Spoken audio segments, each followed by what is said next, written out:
মানবদেহে রক্তাল্পতা দেখা দিলে কোন কোন খাবার গ্রহণ করা উচিত? মানবদেহে রক্তাল্পতা দেখা দিলে খাবারের মাধ্যমে তা অনেকটাই নিয়ন্ত্রণ করা যায়। রক্ত বাড়ানোর জন্য প্রথমেই দরকার লৌহ সমৃদ্ধ খাবার, ভিটামিন সি, ফলিক অ্যাসিড ও ভিটামিন বি12।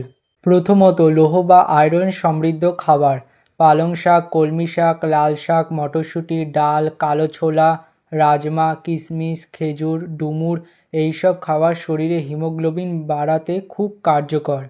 দ্বিতীয়ত ভিটামিন সি সমৃদ্ধ খাবার, কমলা, আমলকি, লেবু, পেয়ারা, টমেটো এগুলো আয়রন শোষণে সাহায্য করে, তাই আয়রন সমৃদ্ধ খাবারের সঙ্গে ভিটামিন সি থাকা খাবার খেলে উপকার বেশি পাওয়া যায়।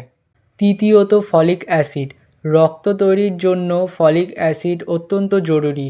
কলা, ডিম, ব্রোকলি, ডাল, শাকসবজিতে প্রচুর ফলিক অ্যাসিড থাকে। চতুর্থ ভিটামিন বি12, মাছ, ডিম, দুধ, দই এগুলো বি12 এর ভালো উৎস যা রক্ত তৈরিতে গুরুত্বপূর্ণ ভূমিকা পালন করে।